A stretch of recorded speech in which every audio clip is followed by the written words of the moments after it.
Welcome back to Digging the Dome. I'm Chris. Hola. That bald son of a bitch is my pal, co-host Kev. What's up, Maul? And I will say this to start. I agree with the Senate. Fuck daylight savings.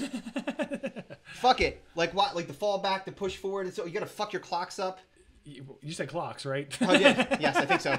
That's not the last. Not the last episode. Smashing me in the dick by making me lose an hour. Yeah, it's like here. Yeah, you're gonna fall forward after I hit you in the dick. Yeah. So they're abolishing the old adage of daylight savings time, which is fantastic. It's stupid. Arizona realized it a long time ago. They're like, what no. are you doing? No, we're not changing our.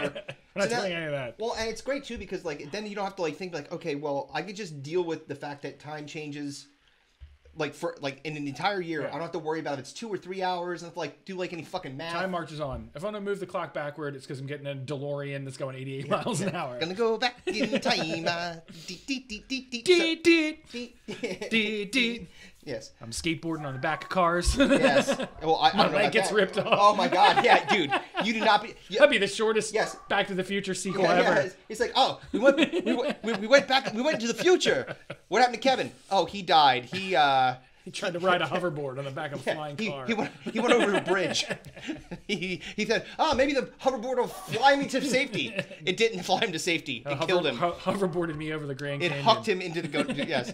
Exactly like fucking Homer when he tries to jump over Springfield Gorge. Yeah, that did not work out well for him. And unfortunately, it's not the cartoon logic where if you jump into a gorge, like you just like hit rocks and then somehow you're still fine. Yeah. You're dead. Oh yeah, I'm dead. Yeah. All right, so let's fucking move this along. Villanova's. So it is middle of March Madness. So the Villanova Wildcats are playing the Michigan Wolverines in T-minus 2 hours. Yeah. So we have to kick this shit into high gear. We will move fast. But speaking of March Madness, we have an announcement to make. Yes, we do. Because with March Madness ties in Chris's favorite time of year. Stinko de Mayo! Finally, it's come back. But this time, Kevin's going to not be out in the Sweet 16 like fucking hopefully like not. The Baylor of this year. Who knows? Well, you'll be fine. You'll be fine. All I know is we will hopefully start it on time. We will start it on time. And end it on time. We will, well, I was going to say, it's funny. I was like, we'll start it on time. And then you were like, but maybe end it on time. I'm like, I don't know about that. Last year we ended in June. And then waited a year to pay out the winner. Well, it was around January or something like that. But it was because of COVID. I blame COVID. Yes. But this year, this was Kevin. We were trying to figure out. We were hanging together. Oh, and I'm wearing this wonderful shirt. Oh yeah, you're hilarious. Always be yourself, unless you could be Megatron. In which case, always be Megatron. It should say, always draft yourself, unless you could draft Megatron, and always draft Megatron. Yes, indeed. Which I did not do. He did not. But the announcement is we have figured out which section of years we are going to do for Stinko de Mayo. Now, if you're going back in time, if you're new to the Digging the Dome podcast, welcome. We do a tournament style bracket every year called Stinko de Mayo. It runs in the month of May. It's 32 quote unquote teams from 4 different regions of music, movies, TV, and fads. Yep. And it's the worst of a particular subset of years. Yes. We did the... What was it, 90s? We did 90s first. We did 90s, all of the 90s first. And then we realized that was way too much. We were going to quickly run out of years, and there was too much goodness in the 90s. So then we did 2000 to 2005. There was a lot of bad there. And then this year, we're going back. Gonna go back in time. So we're doing the late 80s. Yes. 85 to 89. And believe me, we did some quick reading. We did some really back of the envelope research, and we were like, oh my god, there's so much badness. Horrible. Ooh, baby. So we're going to do our best to keep it because one, some of our listeners were either just born or not born at all in the late 80s. Yes. And two, what we've done in the previous Stinko de Mayos was we drafted things that maybe made like one episode, particularly in the TV realm, and people were like, "What the fuck is that?" Yeah, when the voting happened. What's Homeboys in Space? I don't remember that. Well, yeah, there's a reason for that. Yeah, the Secret Diary of Desmond Pfeiffer. Yeah, nobody knew what that was, but so we'll try to keep it with shows that were generally at least known, but still terrible. Yeah. So movies, music, movies, TV, fads. of 85 to 89 will be the subject matter. Yeah. So feel free to email us what you think should be selected. We'll certainly take that into account. Any suggestions you have, all for it. Yep. Send it to digginginthedome@gmail.com. Yes. Or tweet us or Instagram us or any of the socials. Any Facebook. Book faces. Yeah, well, especially if you can TikTok Chris because he's 12 and has TikTok. Yeah, no. I mean, first of all, nobody on TikTok will even know about what the 80s are. They're gonna think it's like what years. Everything comes back around again, so I'm sure the 80s are quite popular on TikTok. Right now, I mean, there's the fashions and stuff like that, some of that stuff is coming back, and it's why some of it's like you should not. There's no reason to bring it back. Pick up our middle school yearbook. Yeah.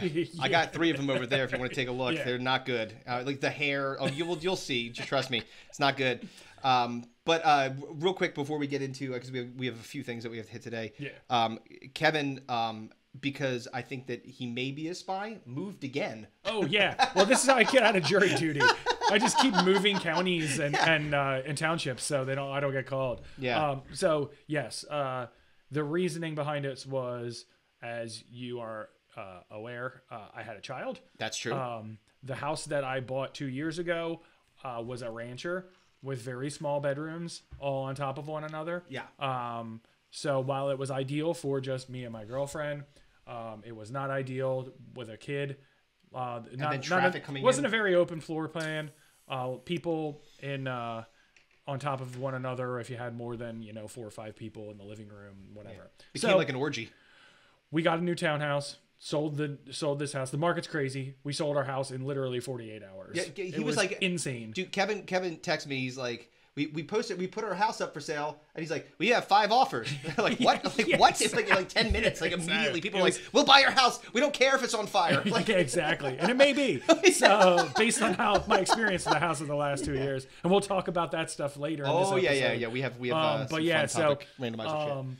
It was just ideal. Chris got to see my new townhouse this past weekend. Very nice. Fucking dope.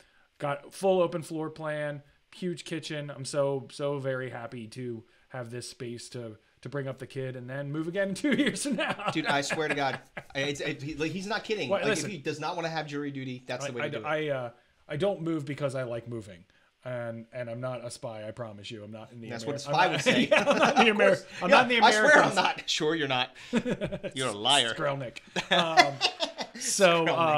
It's just I had so much weird shit happen in the last 8 years from having my job being primarily in Manhattan to my girlfriend and I breaking up and then having a house closer to North Jersey or to New Jersey, and then moving back to King of Prussia, and then getting demoted, and I couldn't afford my house that I was in, so I had to move again. It was a whole thing. And then I was basically just jumping from rental to rental for a couple of years, and finally I was like, fuck it, I just need to stop doing this. So this will be our house for the time being. It's an awesome townhouse. We're very excited. It's like literally brand new. Peeling plastic off of the appliances and shit. It's crazy. Yeah. It's great too because it's like everything's under warranty.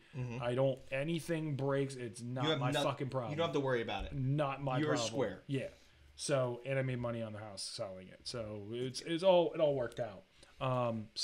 Yes, Kevin moved. I'm in the middle of unpacking though, which sucks balls. The funny thing is, and I said this to you before, I've been here for over a decade. I still have boxes downstairs that I have not unpacked. So, to a degree, you were lucky because you're like, oh, I've only been here for a few minutes. So I know you didn't unpack, every single thing that you own. Dude, we rented a dumpster, and I filled that thing, and I was like, it's one of the, first world problems. It's just no shit, yeah. How much fucking shit do we need? It's stuff that is just made move to move. I had stuff that literally from 2 moves ago that's still in boxes for 4 years that I haven't looked at. I'm like, why do I need this? Yeah. Yes. There's no reason. Chuck that shit right in the dumpster. Well, if you remember my and I am very much the same way. I don't like keeping things, and I think it's because I'm just I'm gun shy. after like my dad's history of hoarding. It's called a spade. Yeah, this is fucking Christ. I mean, like I think I told you before. I don't think I mentioned on the podcast, but and this is incredibly embarrassing, so you'll like it. Okay.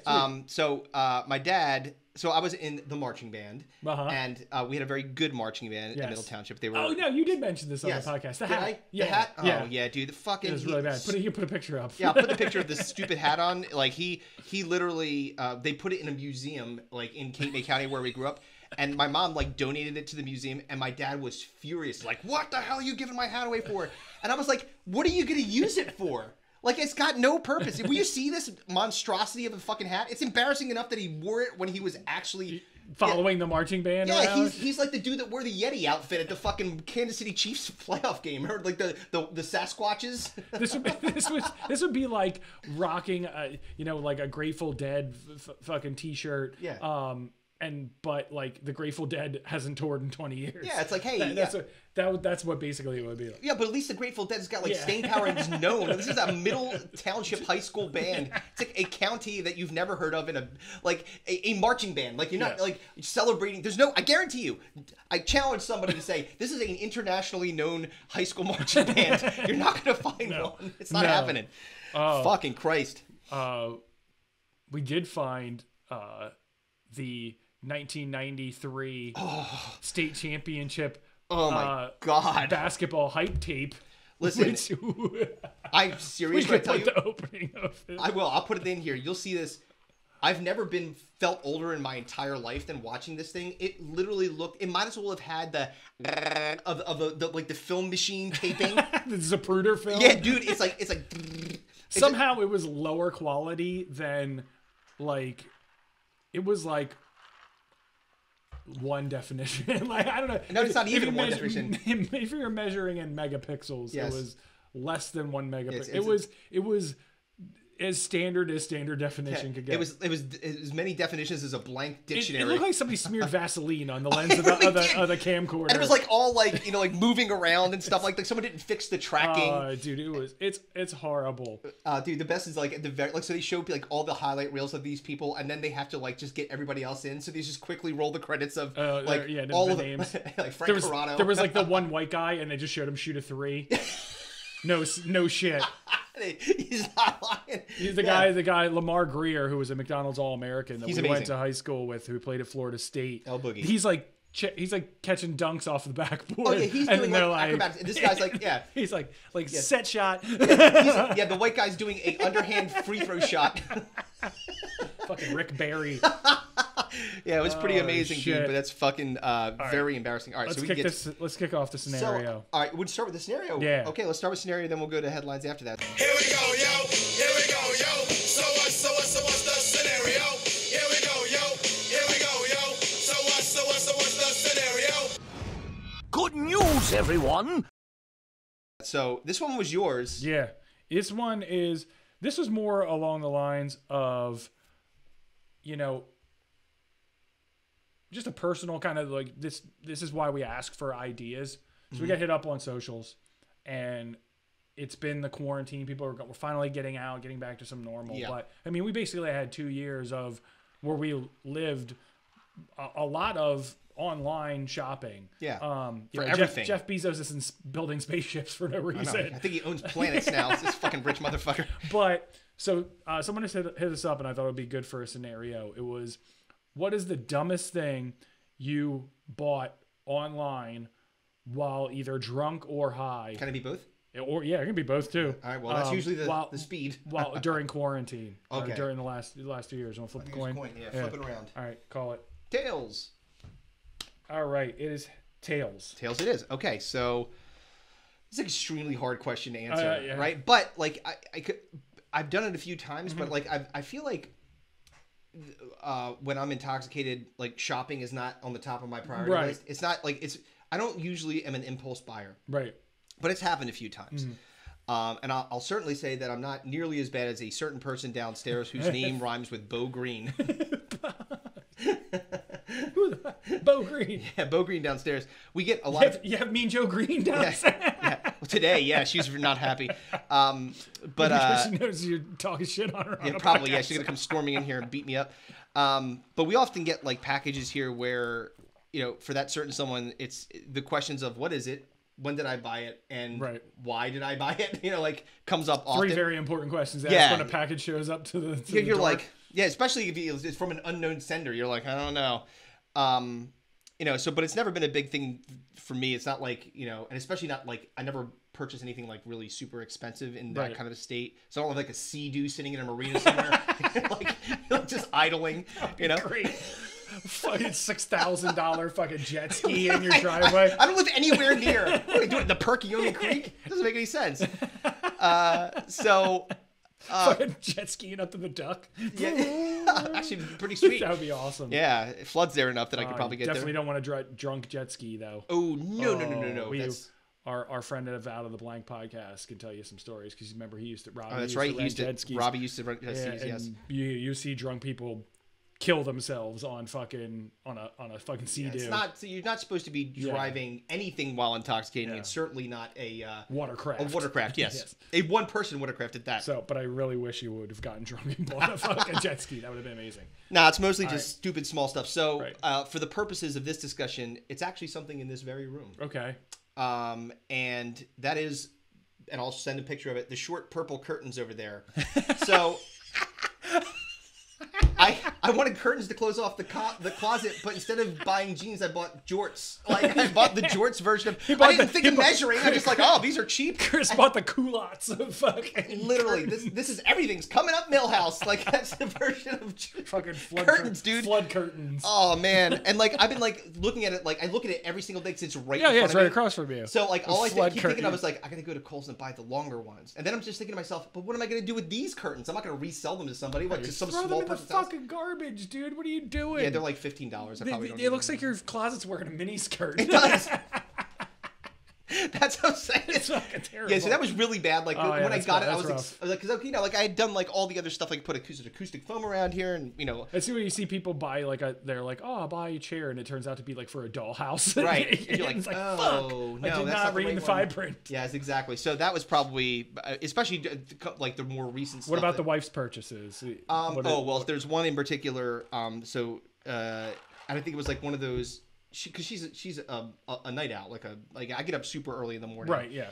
And she's less of a night owl now because she's got a job. Working, yeah. But when she wasn't, and she would like get up, when she wanted to get up, she'd be fall victim to late night TV shit. And then so she found something. She found something online about like some kind of a cream. Right, like some like cream, and it was like some company out of New York or something like that. And next thing you know, like my bank's calling me. It's like, hey, there's some like weird shit going on in your account. So she bought a late night TV cream, and it was fraud. Miracle cream. Yeah, they were charging me $96 for like a little tube. I'm like, what the fuck is going on? She's like, I don't remember. And I'm like, did you check to see if like? She's like, oh wait, and then she realized that she had been bamboozled. Yeah, bamboozled in an inebriated state. She was not in good shape. That's too funny. What about you? So, again, I'm not much of an impulse shopper. Yeah. Really. I tend not to. I mean, it depends. I'll sometimes see something, and I'll be like, oh, that looks cool. Yeah, I might whatever. Get that, right? But the one thing, so I'm a gamer, and one of the things, I play a lot of sports games. Mostly over the last couple of years, I really got into the 2K basketball games. Yeah. Everyone says the new one's fantastic. So tied into that, there's a mode called My Team. Like similar to my team? My Team is basically like it's like you buy packs of cards. Oh, okay. And those are your players that you play. Right. And they're of varying degrees of player and rarities. Can you buy like more expensive packs for like to guarantee you get? Well, what you can do is you can play the game, you can grind it out, and never have to spend a cent on microtransactions. Right. So microtransactions basically for the non-gamer, it's like it's basically like, oh, you can play the game for 4 hours and get 1,000 coins. Yep. Or you can just pay $1 and then get 1,000 coins right away. So it's for the people. It's for the people that are either stupid or lazy or just don't have the time to deal with it. Right. So I was playing this game a lot. You know, my girlfriend. I almost said my wife. Jesus. My wife. So like my girlfriend was pregnant. You know, she was going to bed early. This is like we're in the like October and stuff like that. We had the baby in November, and then of course like I'm up late with the baby and stuff like that.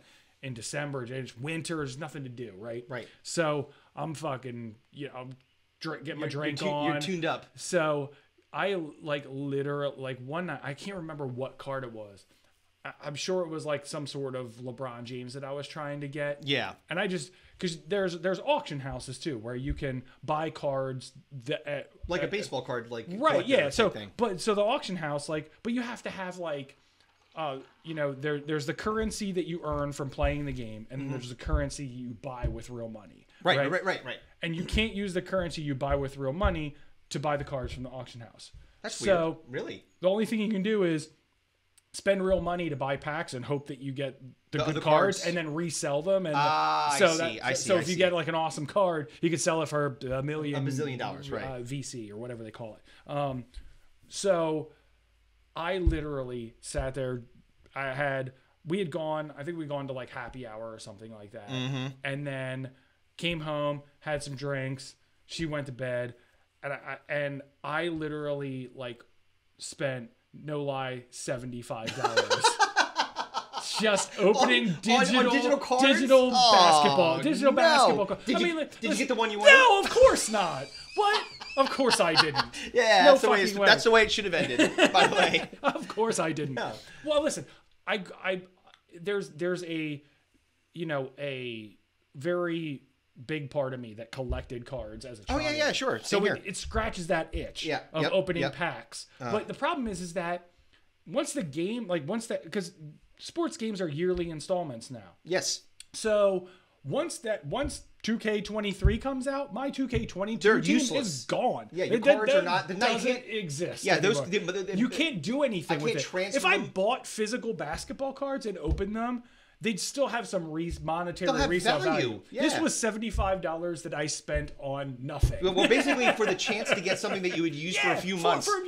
And that's the whole thing too. Is like I would like rip. I spent $75 opening packs, didn't get that card, and then like a week later they come out with new packs that have better cards in them, and they basically do that ad nauseum throughout the season. That's how they fucking get you, man. Oh yeah, man. Dude, I just sat there and I was like, well, I'll start out with $20, right? Yeah. And then I open all those. Like, motherfucker! I'm like, oh, it's so close. I feel it. So close. And this is why I don't gamble, man. Because like, imagine I was doing that on fucking DraftKings. Oh, dude, man. Yeah. You wouldn't be living in a house. You'd be living in the dumpster that is filling, is taking stuff out of the house. Thank God I don't have that gambling itch the same way I did with that. No. But because again, it's the fact of, my reasoning behind it is like I just don't have the time to grind it out. Right. I can't play a fucking basketball video game 10 hours a day. No. I have a fucking child now. Right. Two, and, I have and a job. And three, people. I'm in my 40s. Yes. So it would be. I have limited time. So I'm like,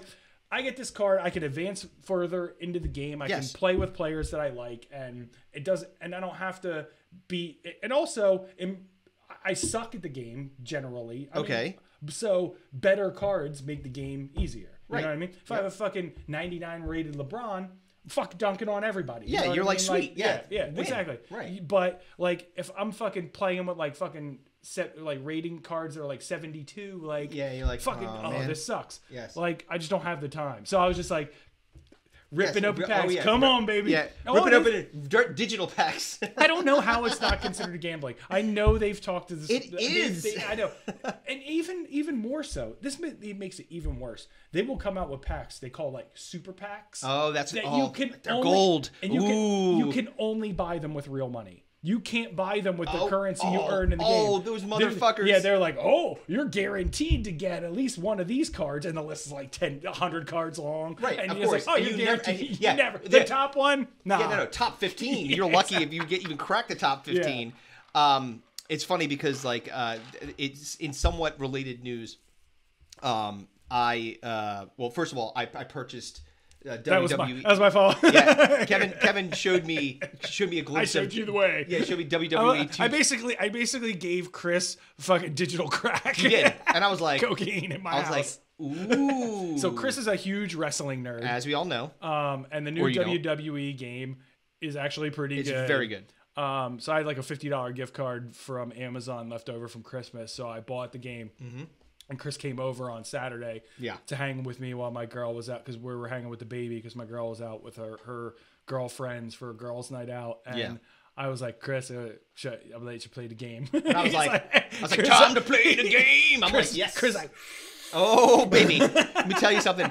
And if you don't believe, like, this is, I swear to God, on my children, Sunday morning, I was at GameStop. I'm like, do you guys have it? And they were like, no, we don't. And I'm like, oh, really? Right? But I was like, wait, I could just download it. Yeah, you did digital. So guess what? I was like, I don't need to fucking. I did the Kevin opening the cards. I was like, I'm gonna fucking get this right now. And let me tell you, I already beat the GM mode. I have a creator wrestler, which I'll pop a picture of him up here. The outlaw Grim Great. They apparently like my there's all kinds of kid drama going on today. My 10-year-old's boyfriend and her broke up. And it was like, yeah. Do you remember your first like I'm going out with somebody and now they broke my heart person? No, because I didn't get laid until I was 19. All right, well, I didn't go right to sex. I mean, like, was there somebody that you had feel? I remember, people have feelings. Oh, and they don't. That doesn't include just. I kissed one of the Kozlowski twins, and Cliff Massey knocked me down because he got mad. Oh no, she kissed me on the cheek, and Cliff Massey pushed me down on the playground because he was mad because that was his girl. But I got him back because I accidentally shot him with my BB gun in the leg when we were like 15 with a pellet gun. Yeah, he's a cop now. Yeah, if I shoot me for real. Yo, let me tell you what. Do you want to see the origin story of this cop? One time. What an arc. But no, I don't remember. I honestly don't remember like my Ralph Wiggum. You can see his heart. You can see his heart breaking in real time. Oh yeah. No, I don't remember. I honestly don't remember. Yeah, I'm trying to think. I think it was probably like middle school or something like that. And yeah, I never like. I don't know. There's some neighborhood girl that I really liked, and it didn't work out. I was too busy playing fucking Super Nintendo and Dungeons and Dragons. Right. Or no, Arcanum. That's what we played. Oh, Arcanum. That's right. I'm fucking Arcanum. Nerd. Yeah, wow. All right, let's move the fuck now on. people are tuning out. Yeah, exactly. All right. Closer to your world, my friend. Take a little bit of time.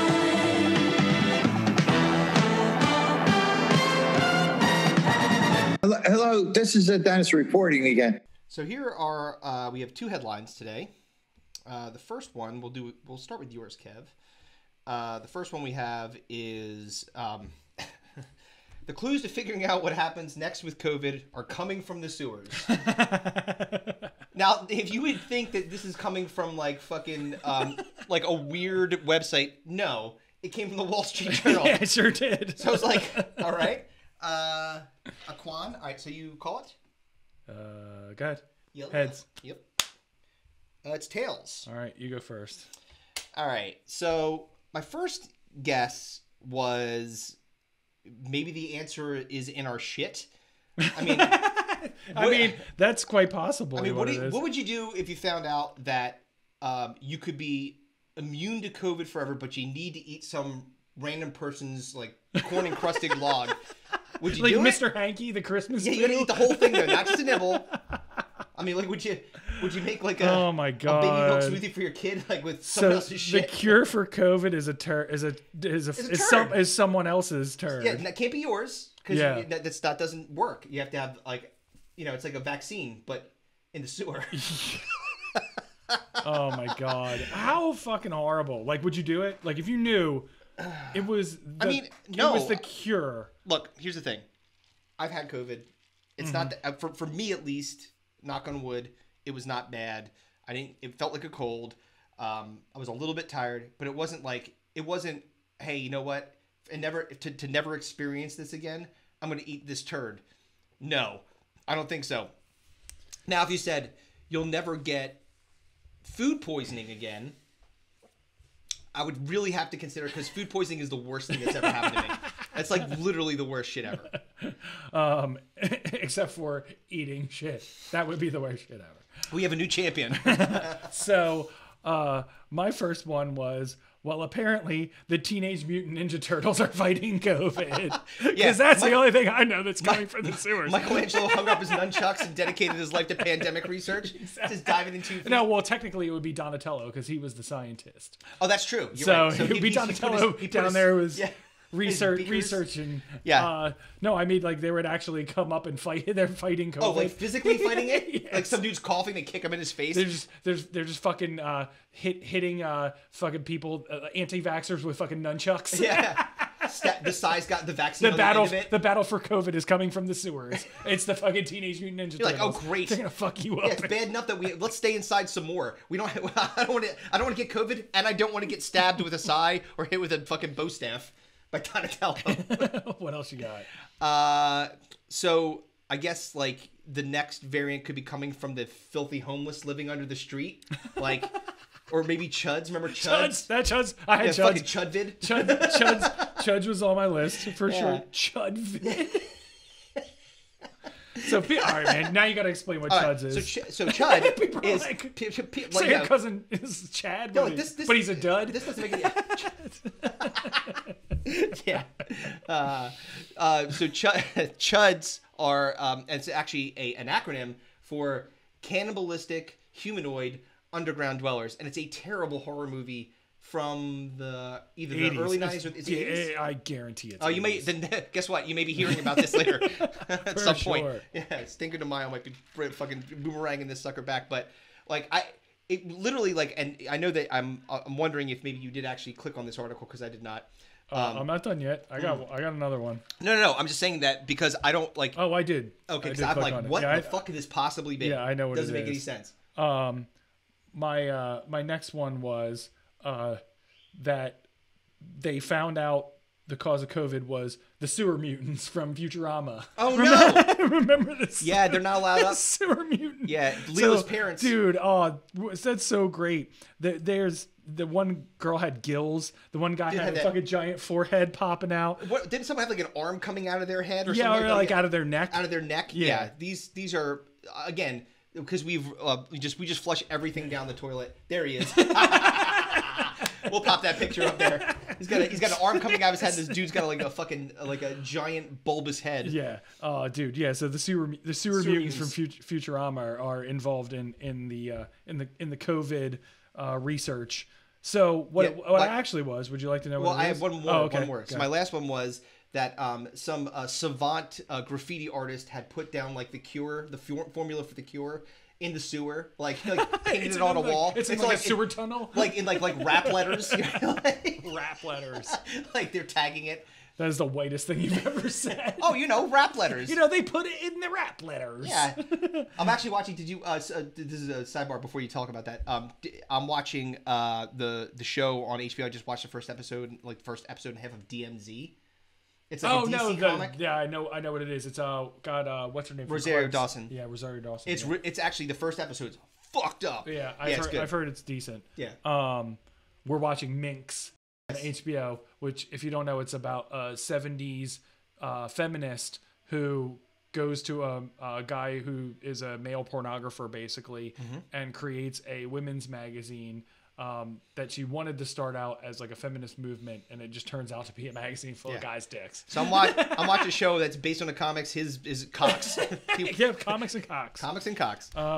So what it actually was they're researching wastewater to try to figure out they're basically testing wastewater to see like if there's COVID levels in the wastewater. Oh, okay. And they can kind of tell where it's mutating and stuff like that. Oh, that's interesting. That's basically what. Oh man, what a terrible job! Go down and collect the poop water, the sewer water. That stinks. Send Barry down there. Too. Barry's like, oh fuck. Falls in, gets COVID from the poop water. Chad Chud. He's got to go down there. Chud. Yeah, he's got to fight off alligators to get the water. Yeah. All right, this next one was yours. Okay, so the next one is why are police learning a centuries-old occult technique to solve crimes? Okay, so you go first. Rather than flip the coin, I'll just go first. Go ahead. So My first one was... I'm like an asshole saying this. Say it. Do it.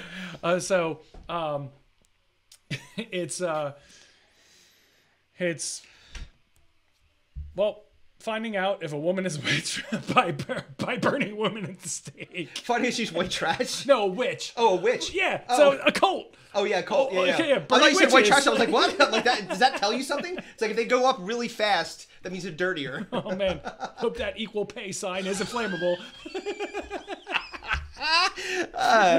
She's a witch. Yeah. Burn her. Yeah, exactly. Yeah, she wasn't a witch. Yeah, well, try again. Yes. Yeah, well, Jesus, these people seem extra flammable. We got a lot of witches around here. This crime of witchery is really hard to solve. Yeah, exactly. Keep burning them. Man, that's great.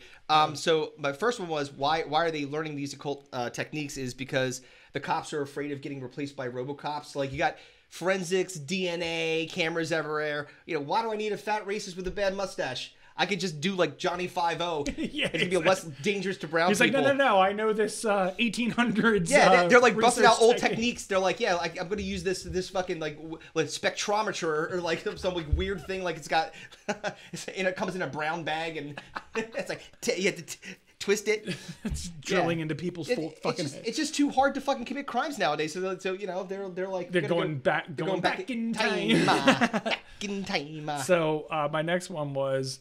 Who knew you could solve crimes by burning crosses in people's lawns? Yeah. Looks like this black guy did it. Yeah, it's like, how did you know? The flaming cross in the yard.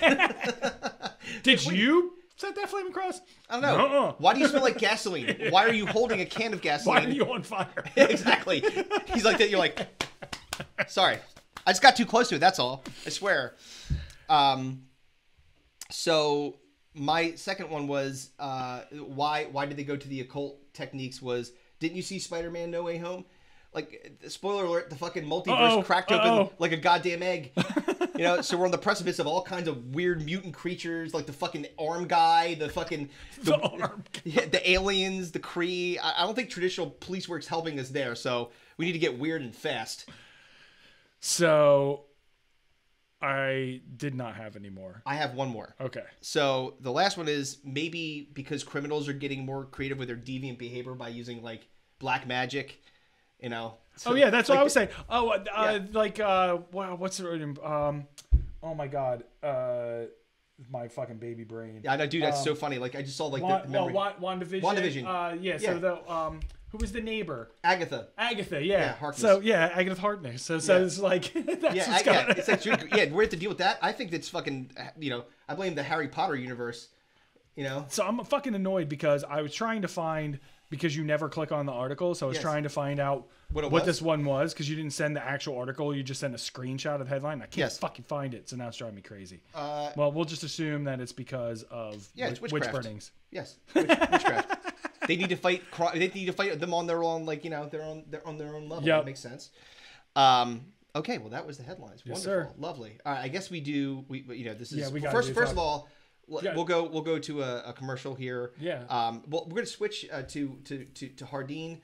I was actually texting with Brandon because it was Bonics. Oh yeah. Bonics. So Bonics was in fucking Dubai. Yes, I saw. I was like, saying with Wiz Khalifa on tour. Yeah, I was like, dude, what is your life, man? I'm like, what happened? You were in Lansdale yesterday. Like, it's like, what the fuck?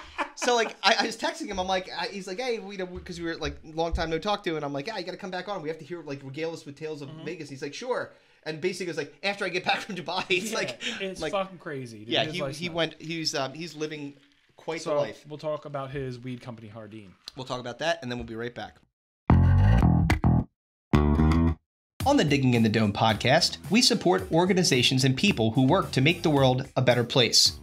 One of our favorite guests, unofficial third mic and good friend, DJ Bonics, has made the move out to Las Vegas to continue his amazing music career.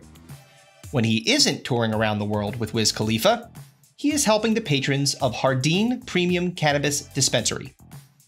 Located at 2900 East Desert Inn Road, Jardin is just a few minutes away from the Vegas Strip and was voted the best dispensary in Las Vegas. This exquisite, world-class dispensary offers top-shelf customer service and a wide selection of the highest quality cannabis products to choose from. Jardin is the place to see and be seen in Las Vegas. It's a place where high-profile celebrities, Las Vegas locals, and many tourists convene together to get the VIP treatment. VIP as in very indulgent pot smoker. I just made that up. Take that, every improv troupe that rejected me because I was too short. What did that even mean? Anyway, go to JardinLasVegas.com, check them out, follow them on Facebook and Instagram at Jardin Vegas, that's Jardin Vegas, or on Twitter at Jardin_Las Vegas. And obviously, go visit their store located at 2900 East Desert Inn Road in Las Vegas to see their amazing selection and support our pal and third mic, DJ Bonics. Make sure you tell them Digging in the Dome sent you. Jardin Premium Cannabis, the finest cannabis establishment in Las Vegas. All right, now let's get back to the show. And we're back. Wonderful. So Jardin. Good. Great. Grand. Wonderful. Fantastic. No yelling on the bus. Yes. Good news, everyone! Oh, God, that's a Topic Randomizer. Yeah, I'm sorry. Step right up, ladies and gentlemen, boys and girls. Step right up and play the game. Be ordered. Step right up for the greatest show in town.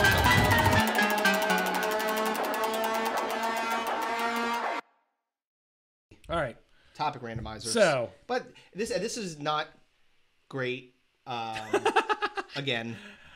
Yeah, it's not as bad as the last one. Good No. Lord. No. Your mom texted you. Oh, she did. Because she listened to the episode. I'll throw the text up here because she said I listened to, like my mom. She only texts about the podcast. Well, she's always very proud of us. She's very proud of us. We actually hit a milestone. A milestone over 160,000 views on YouTube in less than 2 years, which is very good. So thank you for watching. Appreciate that.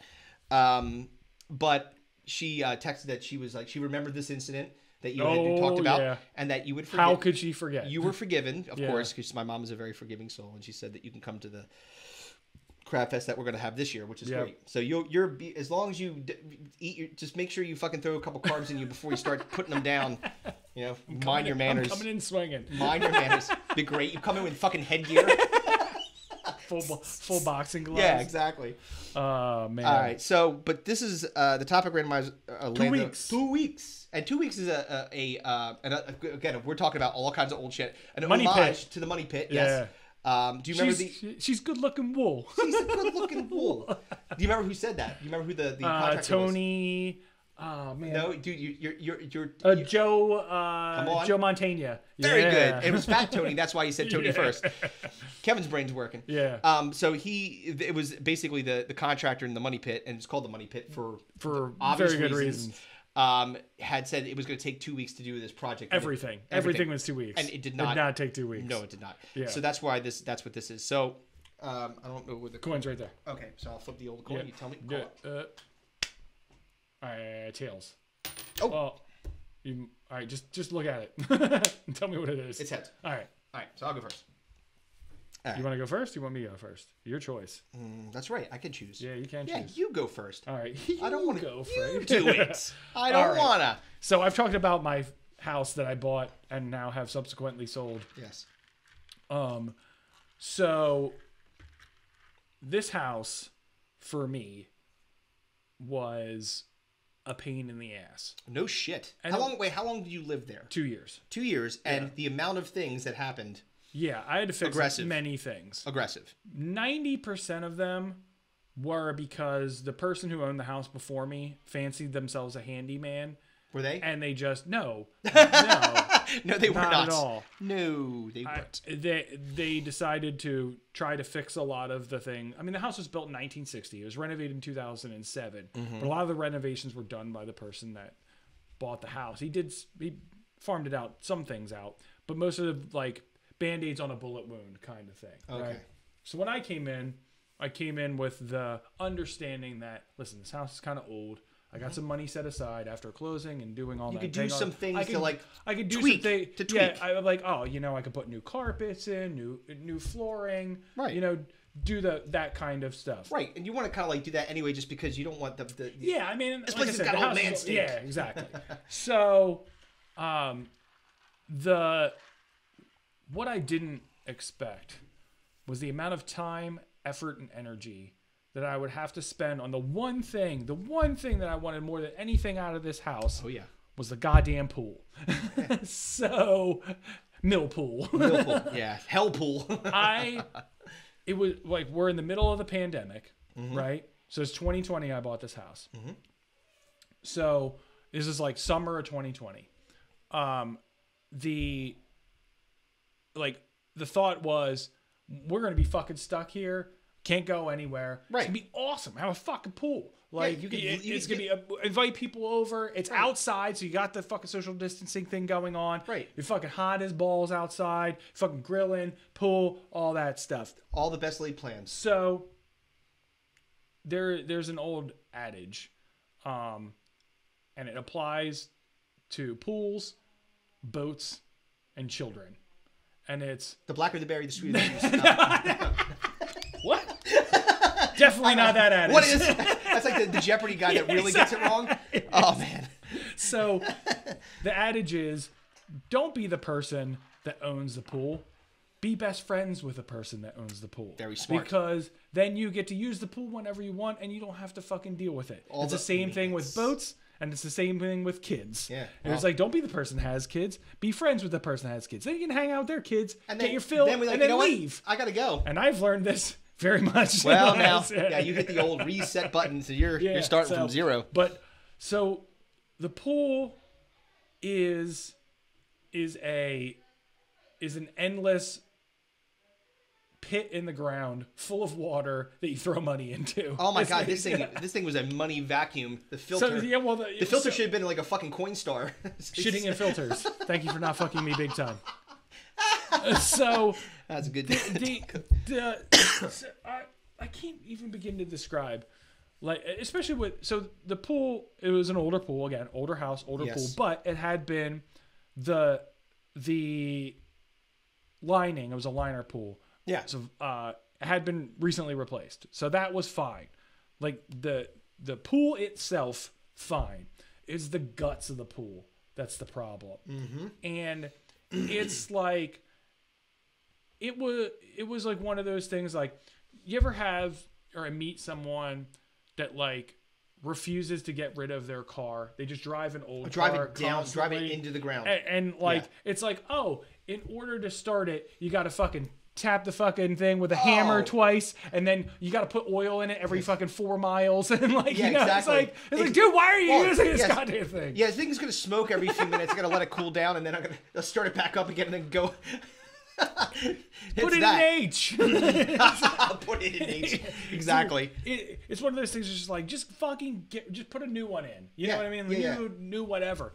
So it was one of those things where, within the first like couple of weeks of owning the house, I was like texting with the guy who owned the house before me. Well, I don't know why he gave me his number. That was a fucking mistake. Yeah. Because he just sent you a lot of laughing emojis. Yeah, exactly. Sucker. Yeah, exactly. Lollipop emojis. So I'm like constantly doing things. It's like, oh, you know, following these weird ass instructions on how to do this stuff. And it just got to the point where I was like, fuck this. I'm getting a professional. Right. So we have a mutual friend who owns a pool company. I had him come out. You said professional. No, yes. Sorry, Sean, he said that. Well, he was talking shit about Michigan. Wasn't me. So, I guess we're not doing a commercial for DS Pool Company. No. He's actually really good at his job. So they come out and they're like, this thing's fucked. That thing's fucked. This thing needs to be replaced. That thing needs to be replaced. I'm like, fuck.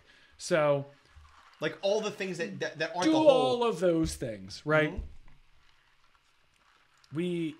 Pool's working great. I finally get the hang of this thing. I know how to clean it. I fucking took the old, like, you have to hook the vacuum hose to the filter. I chucked that thing in the fucking garbage, and I bought like an $800 robot vacuum. Yes. Where you literally just toss it in the water and it just drives around and cleans the pool. It's one of the best things. It's a poolba. One of the best things I ever bought. Not drunk or high when I purchased it off Amazon. This it was is expensive. fully sober. Yeah. Expensive, but well worth it. Yes. So pool's great, right? Yeah. So we leave to go on vacation. Oh, that's right. Yeah. So we come back we're all away for, I think it was like 4 days, 3 nights kind of thing. And this was the weekend or the weekish where we got a horrible ridiculous storm. like to the point where it knocked out the electricity. We never lose the electricity. Oh, God, I said that. I don't know that. We usually don't.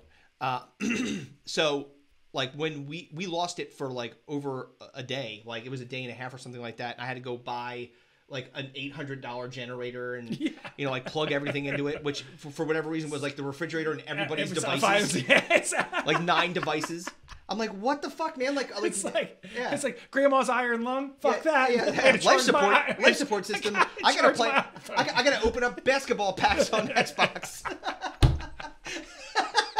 Yeah, exactly.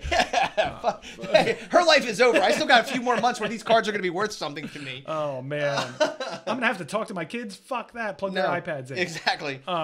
So we come back, and there was a tree which has now since been removed that literally dumped every one of its needles into the pool while we were gone. Yes. And we came back to like literally like the filter just sucking air and pine needles. And so pool company comes out, and I have no problem with the pool company. They did a fine job. They did a fine job. They were like, we can't unclog this thing. Like they hooked up a an air pressure thing to try to blow the line out. Like it's fucked. They're like, that line is older than you, and it's buried under concrete, and it's probably pinched off now because it's just been sucking air for 2 days. Yeah. And I was like, fuck me. So and that line's not easily accessible. So the pool company that we use, they're just strictly maintenance, right? Yeah. So they're like, you know, we keep a pool running, sell chemicals, get it up, get it all good and stuff like that. They're not gonna fucking jackhammer concrete. Right. They're not doing like construction. Yeah. Right. So I get the guy to come out, take a look at it. First, I call the insurance company, and they basically laugh at you. Oh yeah. They're like, that guy took one look at the pool. He was like, "Nope." I'm like, "What do you mean, nope?" And he's like, "No." It's like the shape is like with a pentagram. Yeah, so exactly. We know this is. It's like, nah, son. We call the occult cops. No. And I'm like, but why? And they're like, because. I'm like, but I pay you. And they're like, so? They're like, we don't care. We're not doing anything for you. And I'm like, oh, fuck. So I got a guy come out, and he's like, all right, we have to replace the line from the filter to the basket. Yep. Now, it's not imperative that for the pool to work. Right. There's still filters off the bottom filter. There's a filter on the bottom, filters the water. Yeah. Right? Yeah. This is for like the top shit. Leaves and like bugs all the and stuff, all that stuff. It's on the top. You don't want the sink to the bottom. Right. So it makes the pool dirtier faster. Yes. So it's not required. Yes. But it's very convenient. If you don't have it, you're out there with the manual skimmer, or you gotta again buy like a solar skimmer, which costs like a fucking $1,000. Yeah, of course it does. Right. So I'm like, all right, solar skimmer is like $800 to $1,000 if you get a good one. I'm like, let's see this guy. I would get it fixed. You know, maybe it'll be $2,000, right? And then it's fixed. $8,000. Ah, Jesus. 8,000. You said that my butthole puckered when you did that. It's like sunk in. $1,000. I'm like, what? How? And they're like, well, once we get down there, we don't know if the basket is set in concrete or in stone. If it's set in stone, then we just dig the stone out and we can take it out and put it in there. It's fine. It's not as much. But if it's in concrete. But if it's in concrete, then we got to take the whole liner of the pool out. Oh. Because it'll tear the liner when we take it out. I was like, oh, fuck me. Oh, man. Again, can't imagine why I'm selling this. I sold this house. Yeah, sold this house. Somebody else's problem. Yeah. Well, I mean, we we put that shit on the fucking disclosure. It was like, listen, these shit don't work. Yes, this pool is cursed. Do not go in it. It worked fine. I mean, once we got used to the idea of, okay, it's not. We're gonna have to fucking skip. It's got to get cleaned everything up. else was fine. Yeah. You know, it works, functional, totally fine. It's just the fact of what it actually costs for the upkeep and maintenance and stuff like that. Like, it's having someone come out and just clean the pool once. Yeah. Once for like $90. Right. So imagine somebody coming out multiple times per week. Yeah. In a month to clean your pool. Yeah. Like if you don't want to do it yourself, it's insane. Yeah. Like you got to pay a bazillion. Again, like be best friends with the person that has the pool. See, now don't be the person that owns the pool. So, and now this is a very good point. We belong to a pool, right? And I'll tell you this. Community pool. Even though, so you're rolling the dice. Well, it's not it's a private pool, so it's not like any fucking jabron. Well, no, you pay for it. You got to pay for it, right? So and there's only a certain amount of people, so it's not like the there's YMCA pool. Believe me, I looked into it. There's like an 87 person wait list. I looked. Yes, there's a lot of people. Yeah. So so guess who's riding your membership this year? Oh yeah, you come on down. But yes, I am Christopher Moreno. Yeah, no, you're not. I've grown the subsequent 8 inches. Yes, and I've lost all my hair, and I had a baby, and I had a different wife, and I lost my other 2 kids. Wait, no, her name's Colleen too. Oh yeah, oh there you go. Yeah, totally works fine. Yeah, well, there's stupid kids in the front. They'll be like, "Go right ahead." Yeah, exactly. They're not gonna give a shit. But to your point, like we were like, I think it was like last summer or something like that. We were talking about like, because we already paid our dues for the pool this year, and, right? But there was just little hints of, hey, maybe we should get a pool. I'm like, no. Fuck that. Yeah, I mean, dude. First of all, my backyard's almost already a pool because the water doesn't go anywhere but in my yard. It's like literally like a lake. Yeah, no, it's a swamp. If you want if you want to like go and fucking frolic in the swamp, go ahead. Yeah. I'm not putting fucking cement down and dealing with the filter. Your kids are in fucking Creep Show back there. Coming at. Yeah, exactly. So I was when we sold the house. My cousin and his wife kids came and visited. And I was telling them all about like the pool and stuff. Yeah. And I didn't know they were in the process of putting in a pool. Like, oh god, they're like watching my cousin like do the math in his head. He's like, carry the 4. And then I'm just like, listen, you're putting in a new pool. New pool, fine. Old pool? No. Oh man, you're fucking. I love that you just said that because we're gonna 2 years later in this podcast and be like, so Dwayne had to spend an accumulated $45,000 on all the pool maintenance that he They found out they severed a gas line underneath the pool. Exploded his pool into the air. It's chlorine and fucking pool toys everywhere. All right, you're out. Oh god. All right, I hate this story. Okay. So can I guess? Is it the deck? Yes. Good. So I love this house. I do. But mostly everything that was in this house when we got here was builder grade. Like the people that owned this house before us were clearly, they had no motivation to do any kind of improvements at all. Right. And their taste in like color scheme and design was abysmal. Yeah. Like Maplethorpe should have painted my house instead. Like I would have taken shit color all over the. So over the last like decade plus, we've been like doing things, right? So and you've been here through that evolution, right? We redid the kitchen and like put marble in there and these really nice floors. New sink, new flooring, hardwood floors everywhere. Yeah. We did. I mean, we have a new roof. We have a new heater and air conditioner. We changed our entertainment. That one front room that no one ever like the sitting room. Yeah, sitting room that your grandparents have. That like the old Italian plastic couch sitting room. It's just literally got chairs, a lamp, like for some reason a piano. Usually, it was the room that was invented before TV was. Yeah, exactly. It's like here. Let's sit in here where the TV is. Let me play the piano. Ding ding ding ding ding like, ding fuck ding. This room. Yeah, this room stinks. This is the room you stick the fucking kids in when you have extra space for the holidays. Exactly, or you put all the coats on the chairs in there.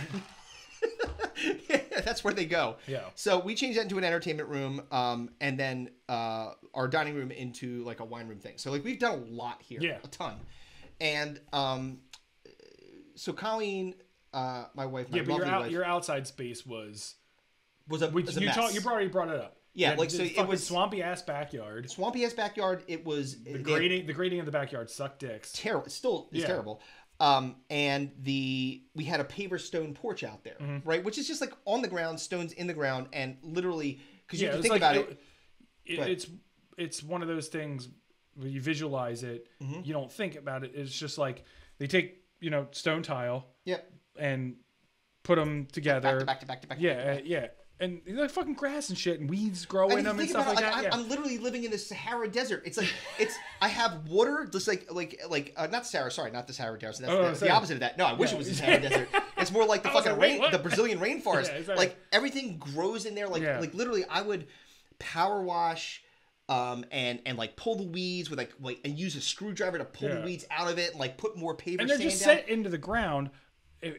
Depending on how they're done, either improperly or properly. Probably, but like improperly they in this move, case. they're gonna move. Yeah, because they shift. So then you have like gaps. You fucking roll an ankle. Like, trust me, there's bumps in it and shit like that. Yeah, it was not good. Fucking right? moles and fucking gophers and shit. Oh, there was bugs everywhere. Like it was terrible. Like and so it was just a weedy, disgusting mess. And so we were toying with the idea, like of getting a deck. That's gonna be the title of your autobiography. Well, I was toying. Weedy, disgusting mess. Weedy, yes, yeah, exactly. That's right. Yes. I just smoked it. Yeah, I'm like this. Weedy, disgusting mess. That's the. Well, that is the name of this episode. Yep, weedy, disgusting mess is it. So, we made the decision. Like, it did make me nervous when. She was like, "Hey, I want a big deck." I was like, "What?" I'm like, "Excuse me," but she said, "No." You said it was good size. Yes, I thought it was fine. Have you watched the show, Minx? Yeah, exactly. Yeah, see the fucking last guest that we had on. Apparently, he was swinging dick. Where do you see the firefighter? on Minx? Oh yeah. Oh, hanging salami. These firefighters carry nose. Man. Oh yeah, I'm sure. Yeah, exactly. If everybody's seen Minx, they know what I'm talking about. So. After several discussions, we decided we're going to pull the trigger on the project. We're going to figure out. So now we figured out we're getting a deck. We're going to take out the paver stones, and step one of this was that we had to put French drains in the backyard to get rid of. Yeah, man. Some of the ocean that's. Because then it's just going to end up under the deck, and then the deck's going to fucking sink. Start sinking, exactly. So we had to take care of some of the water problem first. But then we were going to get the deck. So we're talking about it, and I'm going to say definitively, this was not my idea. But it was somebody else's idea to say, hey, why don't we use our neighbor? Right. Now, this isn't I live in a phased development, right? So there's all of the people in this place are my neighbors. Yeah. This particular neighbor. We call that cul-de-sac. A cul-de-sac. Yes. Several cul-de-sacs. So if you would have said hey, 3 streets down and 5 houses in, that kind of a neighbor, maybe not as bad. Right. This is. I could I'll go out my door and say hi to them because they're right across the street. Yeah. So this already is seeming like a horrible idea. My daughter is very good friends with their daughter. Right. So right now, this is literally this is shitting where you eat, fucking. Oh, big time. This is wrought for disaster. Several red flags on a personal level where I should have known not to do this. Right. But I'm an asshole. And I was just fine, he's convenient, he's across the street. How bad could it be? Well, the project was supposed to take just a few weeks.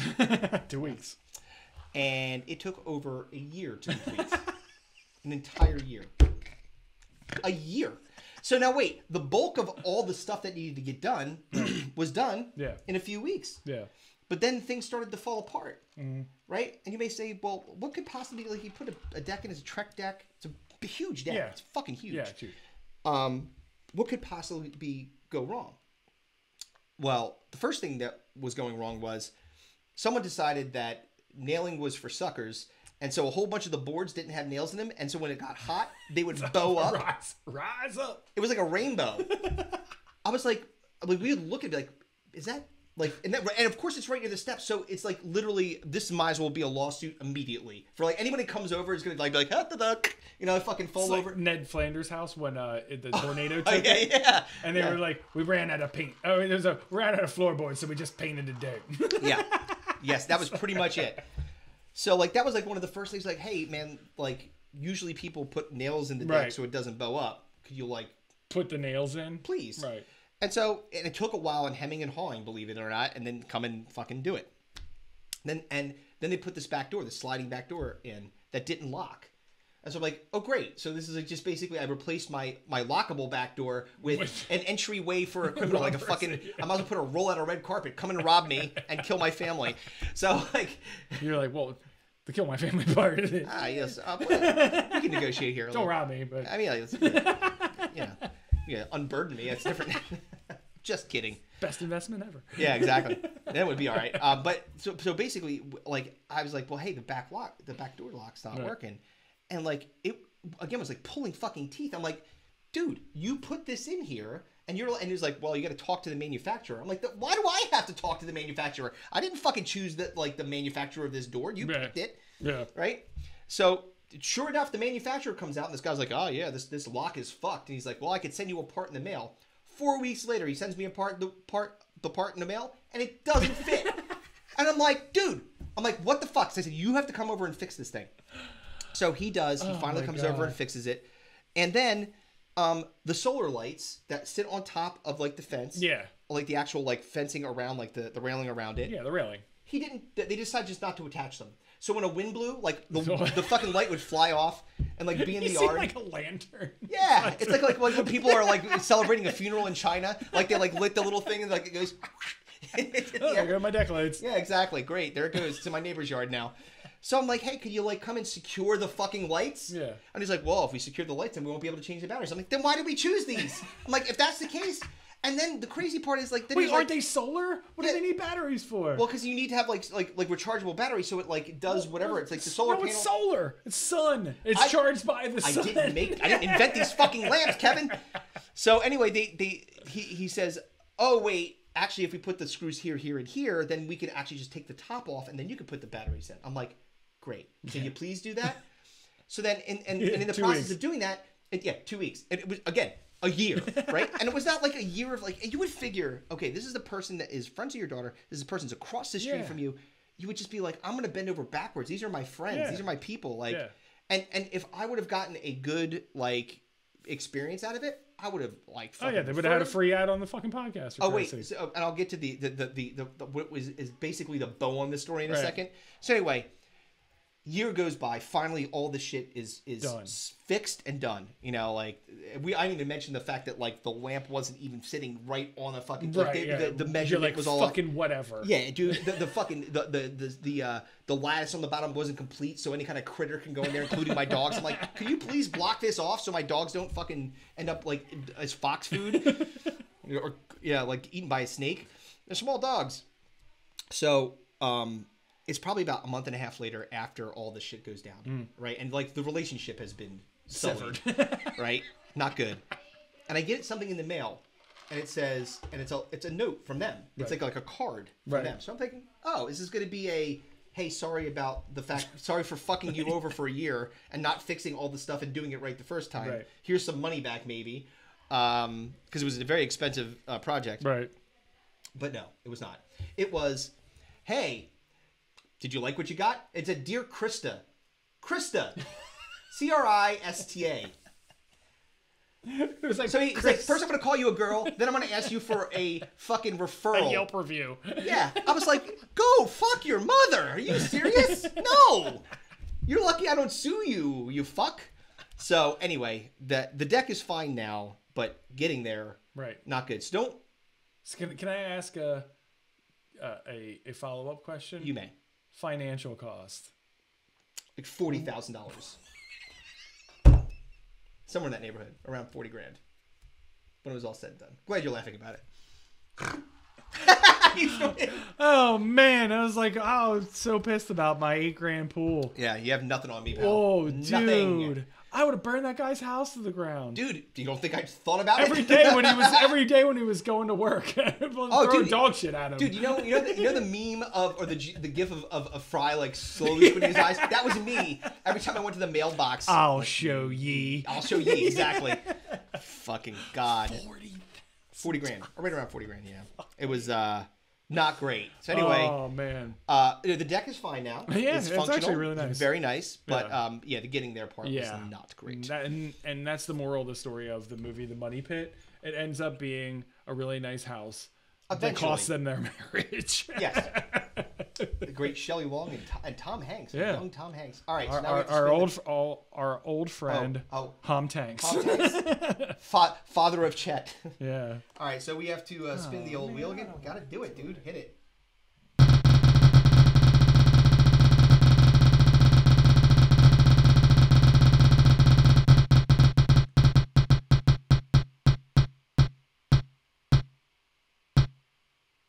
like we just had this one.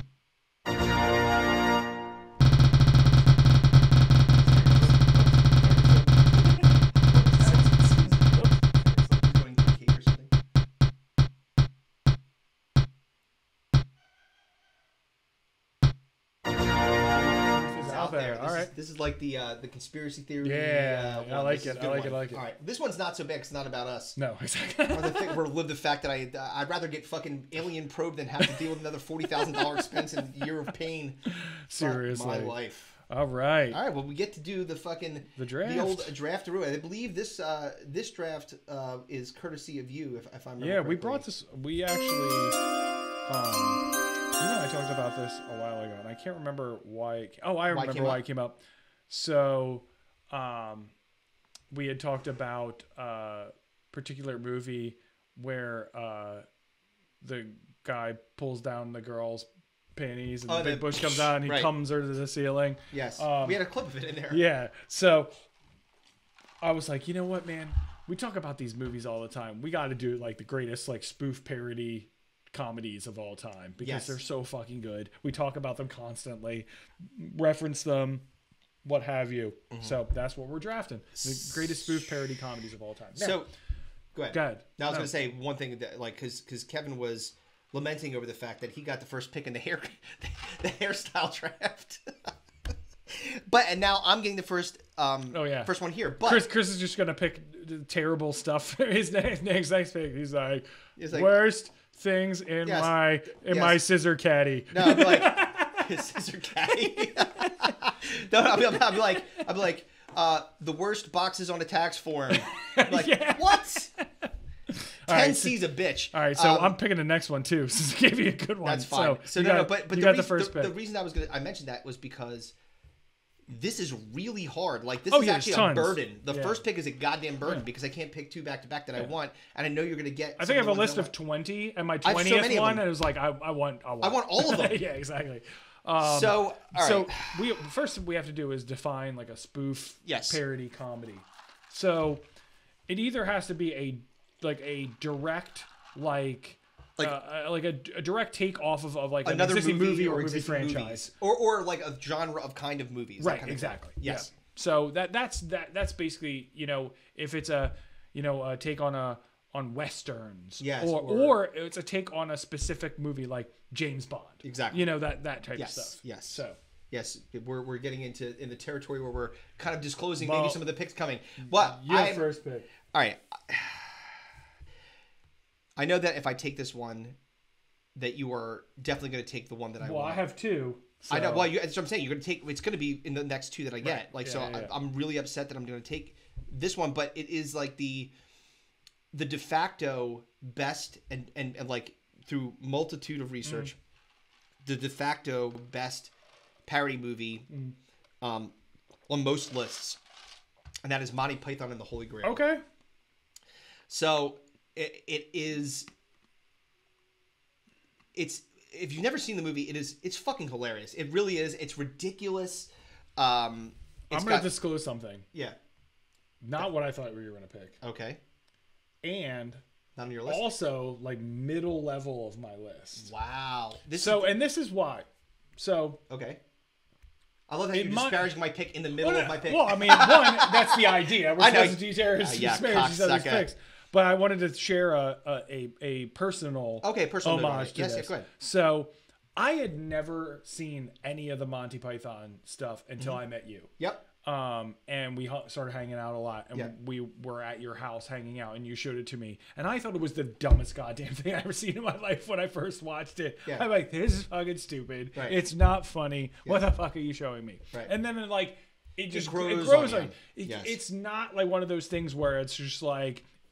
Oh, for a lot of people, it's not instantly funny. For some people, it's the fucking funniest thing you've ever seen in your goddamn life. Right. And it's basically just a takeoff of medieval times. The story of King Arthur is really what it is. Yeah, exactly. And because Graham Chapman plays King Arthur, and then there's all the normal Lancelot and all those people. But they're ridiculous. Like there's a fight scene where a Black Knight literally has It's take off of Excalibur and all. Yeah, he gets all of his limbs chopped off, and he's insisting that he's still fine. He's like I just chopped your arm off. He's like, no, you didn't. Right. So like it is now. It is British comedy at its finest. And I had to pick that because it would be absolutely disingenuous. First of all, it was consistently listed as the #1 spoof movie of all time, or parody movie of all time, and. I grew up on Monty Python. Oh, yeah. If I didn't take that, I would have we are the knights who say eat. Yes, eat. Yeah, exactly.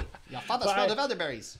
You and your sister and I would watch that. Yes. And sometimes you and I, in our like older years, would be baked to the gills. Oh yeah. And your sister super wouldn't be, and she wouldn't know that we were. Right. Or maybe had suspected and didn't care. Yes. But we would just laugh our fucking balls off. It was funny. At it. It's very funny. But I'm happy to tell you that you would have had it if you, regardless, because it wouldn't have been in my top 2 of the next ones. I mean, so that makes me incredibly happy. So this is again, I'm wearing the Megatron shirt, probably a mush. But go ahead. All right. So what's your first one? So numero uno for me is what I found to be the de facto number one in all of my research, and that's Airplane. Yeah, knew that was going. Airplane is the fucking shit, dude. It is so fucking. First of all, like one of the things that I think that is like the defining characteristic of a good spoof movie is Leslie Nielsen. I mean, yeah, kind of. Yeah, he really does. He runs. If you see like the litany, well, first of all, it's funny too because Leslie Nielsen like was a very serious actor when he was younger. Yeah. But like as he got older, he just got ridiculous. Oh, yeah. And he just did every kind of ridiculous, dumb fucking spoof movie you could think of, and he was great in them, all of them, every single one.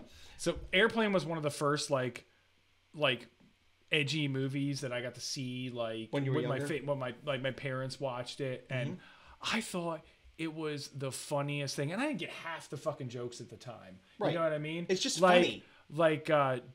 Like, do you speak jive? Oh, yes. And the fucking pilot that was actually asking the kid, "Do you watch Gladiator movies? Do you like Gladiator movies?" I didn't know what Peter any of Graves that. was so fucking funny. Any of that stuff. Kareem Abdul-Jabbar's in that. Yeah, he's like, "Hey, you're Kareem Abdul-Jabbar," and he was like, "No, I'm not." He's like insisting that he wasn't, and then the kid like goads him into like he's like, you have Bill Lambie robbing your ass. He's like, right, you try killing Bill Russell up and down the court for 60 minutes. He's like, boy, don't tell anything. Yeah, it was so fucking funny, and like, but that's like that is the Striker. Boom! He hit a woman. The multiple women. A lot of people get beat up in that movie, but like the defining, I think, characteristic, or one of the defining characteristics of those kinds of movies is that they've got lines that you remember. Oh yeah, Like you mentioned Striker. Endlessly quotable. I picked the wrong week to stop sniffing glue. Yeah, all that stuff. Yes. Shirley, you can't be serious. I am serious, and don't call me Shirley. Yep. Yes. I have a drinking problem, but his drinking problem is that he couldn't use dumping shit. Dude, he used orange juice into the middle of his forehead. Do you remember when he was telling the story in the plane, and the guy poured gasoline on himself and set himself on fire? The one guy, Harry stabbed himself. What do you call that? Harry Carey. Yeah. He fucking dude, it's so the story goddamn was funny. so boring and people were killing themselves. Oh my god. I'm so happy that I got Airplane. And even more happy to get my number 2. And that's fucking Spaceball. God damn it! Dude, fucking Spaceballs is not only one of the best spoof, it's one of my favorite movies of all time. Ever. I remember going to see it in the theater and just my dad took me and I was crying laughing, and he couldn't understand why I thought it was so funny, and I thought it was. I still to this day think it's one of the funniest movies of all time. It legit, dude. Rick Moranis is so fucking funny in that. Yes, dude, so funny. Dark Helmet. So like this is a God bless Mel Brooks. I guess man. That man has brought me so much fucking joy in my life. Literally, like, and it's so funny too because like his movies usually. Because critics are dicks. Yeah. Like, they're just, like, pan them. They're like, it's fucking juvenile shit. Yes, and it's great. It's the best thing ever. It's why it's sustainable. It's why people have that, like, quote these movies to the end of time. Yeah, and it not only is it great because it's fucking hilarious, but it's also Star Wars. It's Star Wars. It's a take on Star Wars. I hate it when my Schwartz gets twisted. His fucking... I see your Schwartz is as big as mine. So he uses a ring. Instead of having a lightsaber, he has a ring. And he puts a ring near his dick. And it just... it's ridiculous. It's so great. It's very Lone Star. Instead of Han Solo. It's, dude, they break the fourth wall in that movie. It's so fucking funny. Yeah. Like when they're like, oh, we have to find these people, and they're like, let's just watch Spaceball as a movie. And they take the videotape, which was a VHS at the time, and stick it in. What's now? Preparing to fast forwarding, sir. And then there's a part where Dark Helmet like smashes his head. He's like, never show this again. He's like furious. Speed. Oh, dude, we can talk about Spaceballs for an entire episode. It's so funny. One of my favorite episodes was when he's got like the Star Wars action figures. There's action figures of them, and he's like, he's like making out with the princess. Your helmet is so big. He's like, I'm sorry, sir, I didn't see you playing with your dolls again. He's like, did you see anything? He's so mad. Dude, I got Airplane and Spaceballs. I cannot fucking. I knew that was gonna happen. Yeah. I knew that was gonna happen. You all right, went with your heart. I did, and I had to be genuine to like my upbringing, but I still got some good ones. So my next one, I'm going to go with The Naked Gun. Okay, gotta go with it. Yeah, it's so good. Leslie Nielsen strikes again, dude. He is so goddamn funny. I mean, like now, you may say, but Chris, there's a unconvicted murderer in this movie. Sure. Was he a double murderer? O.J. Simpson. Yep, he sure was. Yes, O.J. Simpson is. But he was very funny in this movie. He was great in the movie. So I mean, he didn't kill anybody there. So at least that not we know of. But it's very funny. Dude, it's supposed to be. So it's based on a TV show called Police Squad, which again was ridiculous. Yeah. I just like there's a million things you can say about it. It's very, very funny. Like the opening scene is always like the cop car going through weird places like showers. You see the cars going through all the things. Dude, the whole Enrico Palazzo. Where he takes over, and he takes over as the umpire. Lots of bombs in the air. That whole umpire scene where he becomes the umpire is to this day one of the best baseball movies of all time, dude. It literally Reggie Jackson's in that. Reggie Jackson's in it. Yeah, he's got Manchurian the Queen. Dude, when he was calling strikes and he started doing moonwalking, he's like strike three. He's like doing backflips. Split. People were very excited. Oh, dude. Hey, look, it's Enrico Palazzo. You know who yells that? No, I do know it, but I can't remember his name. It's the dude that plays Pee Wee Herman's neighbor. Yes. Pee-wee's favorite. Oh my god, that shit is so fucking dude, funny. Naked Gun was for sure my next pick. I'm glad I got it. It's one of my favorite movies of all time. I love that movie. All right, so you're up next. This is where it gets very difficult because I've got 1, 2, 3, 4 that I could take. 5 I could take, really. I'm gonna go with a more recent one. Okay. I think, because maybe that will help me win people over. Okay. Trying to I'm doing a strategic move here. It may not have actually been my next pick, to be honest with you. But I will take it because I think that people would recognize it, and that would be Austin Powers. Oh yeah, for sure. It's on my list. It's definitely high up on my list. Yeah. Like even again that dance scene, dude, the ridiculous. First Austin Powers is it's so. It holds up. Yeah, the other ones, nah. I mean, because they got into too much pop culture references, like fucking Britney Spears and fucking Pepsi and when they were doing the well, I mean, but again, we go back to the ridiculousness of parody movies. That's kind of like the hallmark of it. So you have to expect the ridiculous, but to your point, the quality of the ridiculousness early in the first movie in particular. I mean, it was just again, it literally is funny. It is one that you can go back and watch now. Can still watch it. When he's trying to fucking get the cart out of the little, he's like eat. Oh eat, man, eat. Fucking mini me. Oh, dude, so funny. I remember going to see that in the movie theater. Yeah. And just laughing so fucking hard at the whole series itself. I mean, the first is probably better than the second, probably better than the third. But even fucking Mini Me and Fat Bastard. Oh god, dude, get in my belly. Dude, he wanted to eat babies. It's so goddamn funny. It is really hilarious, and again, I think that in terms of you think of those kinds of movies, it's one that people would generally say from a a Bond spoof movie is probably by far the best. It's fantastic. It's one of my favorites. I could definitely queue it up and watch it today. Yep. Okay, so I've got Monty Python and the Holy Grail, The Naked Gun, Austin Powers. You got Airplane and Spaceballs. Yeah. You got 2 more. So you took my Naked Gun. I was hoping that would fall to me, but it didn't. No. So. It's hard because there's a lot of good ones. The ones like spoof parody. There's ones that I'm like.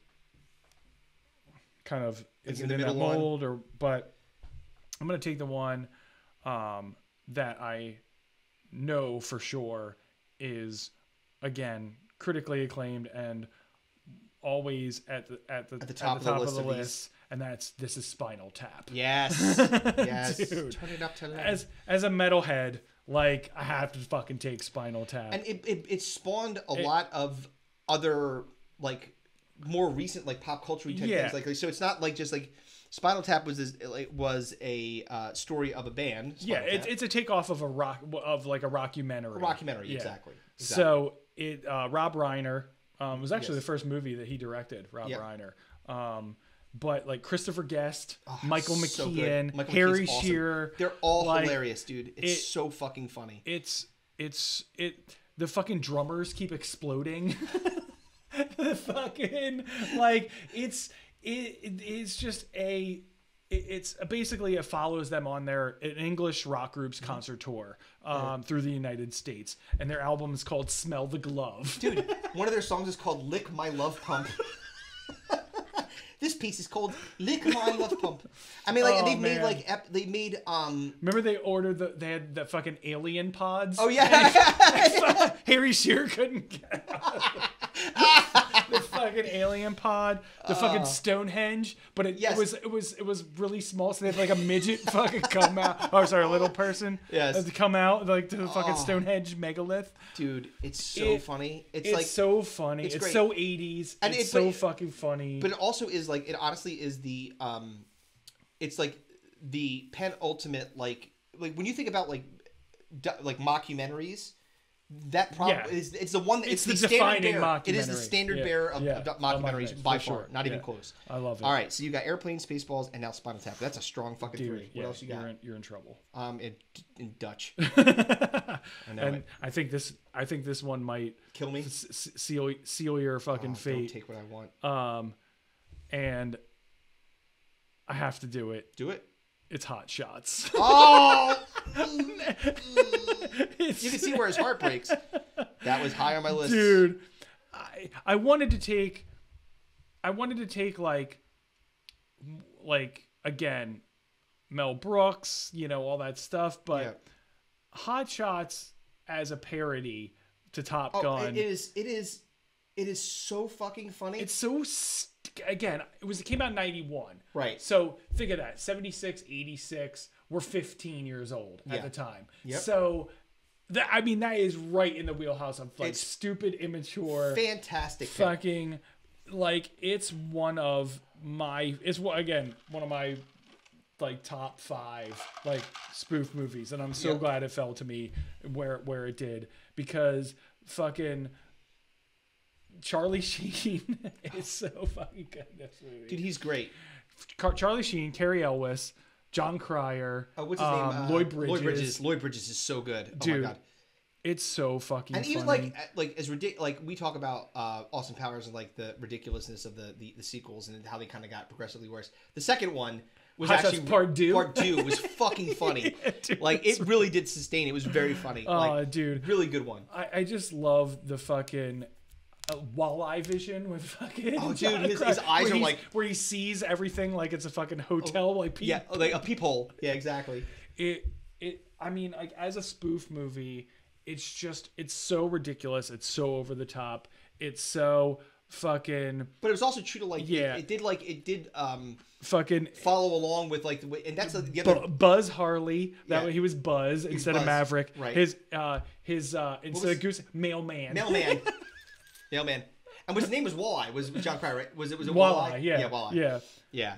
So I mean, like Topper Harley. Yeah, Topper Harley. Yeah, his girl, remember when he's like eating stuff off the chick, like out of the fridge, like a sandwich. He had like an olive, and he like popped it out of her belly. It was like right in her mouth. Was that Salma Hayek? No, it's who was it? It was Valerie Galino. Oh, dude. I think is her name. She's like a early fucking. Oh yeah, like early '90s heartthrob. Yeah, I think you would call her. Yeah, she had beautiful eyes. But Hot Shots is. Good choice. Really good choice. So fucking good. God damn, man. All right, so you've although I could have taken probably something that you're going to take next. I do have Airplane, Spaceballs, Spinal Tap, and Hot Shots. Yeah. It's a strong 4. And you have Monty Python. You have The Naked Gun and Austin Powers.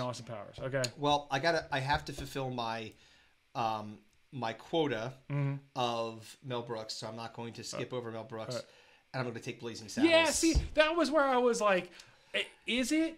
It is. Yeah, because it's a spoof off of Westerns. Yes, exactly. So like that's where we talked about that dividing line of, is it a parody is a parody off a specific movie, a spoof is off of a genre. Right, exactly. That's the difference. That's the difference. And I was going to take Blazing Saddles instead of Hot Shots, but I really like Hot Shots is great. I think Hot Shots is like hilarious. Yeah, that's a really good one. So I chose that one because, again, like I said, Mel Brooks film. It is hilarious, like infinitely quotable. Yep. I think before we started the podcast today, I was just testing, but here you go. Candygram for Mango. Candygram for Mango. Oh God, yeah. Mango like candy. Like I thought you were gonna play another clip. No. The sheriff is no. No. Up yours. Oh yeah. Sorry about the up yours earlier. No. Joe Rogan this thing up here. Yeah, no, we're not smurfifying anything. But yeah, it's a crazy inappropriate movie. But very, very funny. It was number 3 on my list, but I skipped over it just because. Understandably so. I know what you were thinking. Yeah. And I'm actually. But it's deserving of being picked. It's got to be, dude. Yeah. There's very just ridiculous things. Like they were going to, and again, it's very racially charged. They were going to they were disguising themselves. This is was Cleavon Little and Gene Wilder were disguising themselves as Klansmen, and Cleavon Little is a black guy. So they're walking up to get to join Hedley Lamar's Hedley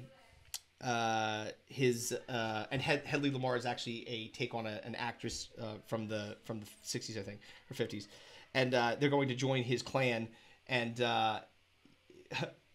Cleavon Little's hands pop out and they're all black, and he's like, oh, that must be just soot from the cross burning, and he starts washing it off, and he turns it around because the inside of his hands, it's like, oh look, it's coming off. Yeah. But like it's ridiculous. It's like one of the funniest movies of all time. So that one, and then your last one, and then I'm on for one more. This is a really tough one because there's a lot I've got. I know. I have like so many more. All right, I might regret. No, I can't. No, do it. Do whatever. Do whoever's gonna ruin you. Is that what you're saying? No. All right.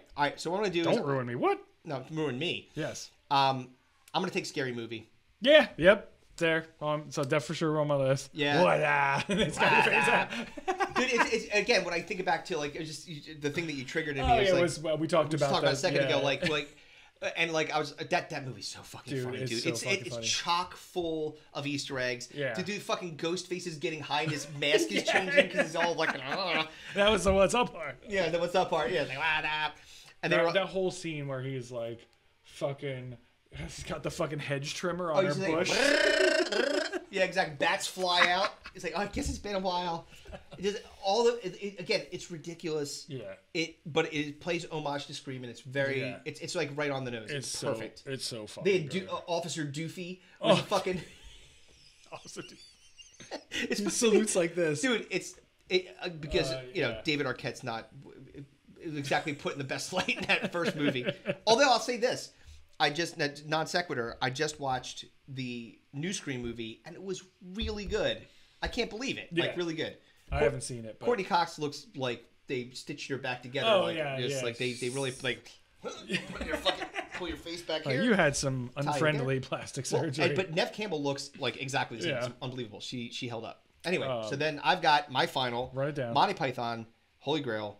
I've got The Naked Gun, Austin Powers, Blazing Saddles, and Scary Movie. Strong lineup. And I have Airplane, Spaceballs, Spinal Tap, and Hot Shots. You got one more.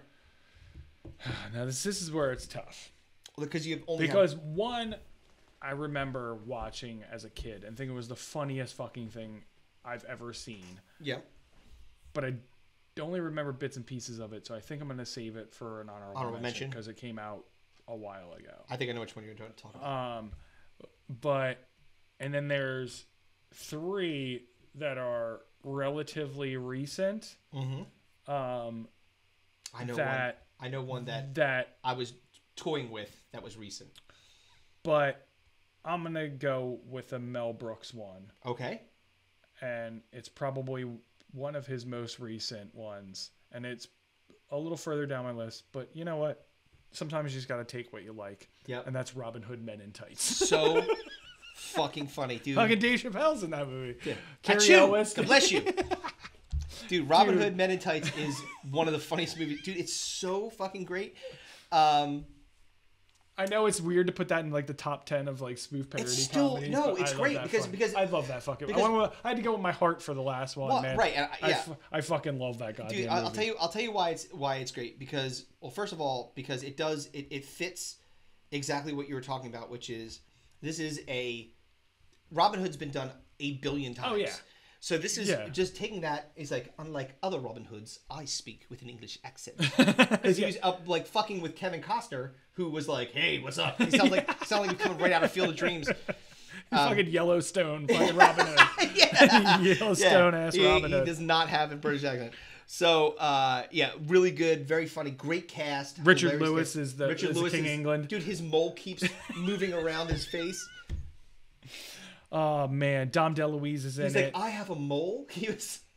Dude, it's so fucking funny. Dude, I love that fucking and Tracy Ullman. I can't remember the name of the actor they played the sheriff of Rottingham, but he was very funny. He was a British actor. Oh, Roger something. Yeah, Roger Reese, I think that's his name. Yeah, dude, he's very funny in it. Very funny. The whole fucking. Maid Marian has the fucking chastity belt. It's like ironclad. It's an Everlast, like a box. Everlast. Yeah, exactly. But which, by the way, was a very Mel Brooks thing to do because if you remember in Spaceballs, there was the virginity alarm that was going off. Joan Rivers, the robot. She's like. Oh, you mean Spaceball? Spaceball's my pick. Yeah, my pick that you didn't take.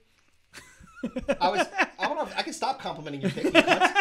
I was saying that's a funny part. Yeah, it is. It sucks. All right, so my final team: Airplane, Spaceballs, Spinal Tap, Hot Shots, and Robin Hood Men in Tights. All right, so we got to go on honorable mentions. So many of them. Yeah. So I think maybe one of the ones that you were struggling with that I was also struggling with that was more recent was Tropic Thunder.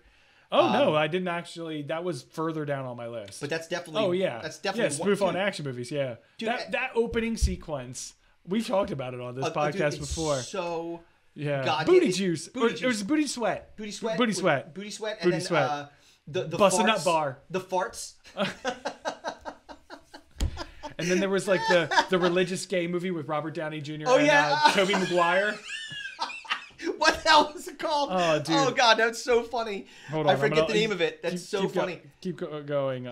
So that was one, an older one. And I'm not sure if this is the one that you were talking about that you said that was like super old that like is kind of obscure. But I remember liking this movie and watching it with you was the Kentucky Fried Movie. Oh, Kentucky Fried Movie's on my list. Yeah, dude. There's man.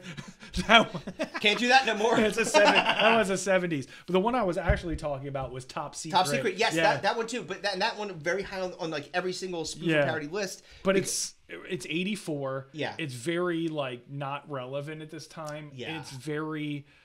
I don't even know what it actually. I guess it spoofs off of like. It's supposed to be spy movies. Like it's supposed to be like kind of British spy movies, but like again, like if you think about like the evolution of Bond and then like moving from Bond to Austin Powers as that kind of spoof, it's almost like. Yeah, like and it's very funny. Don't get me wrong. Like I love them. There was a fucking old West saloon fight underwater, which is ridiculous.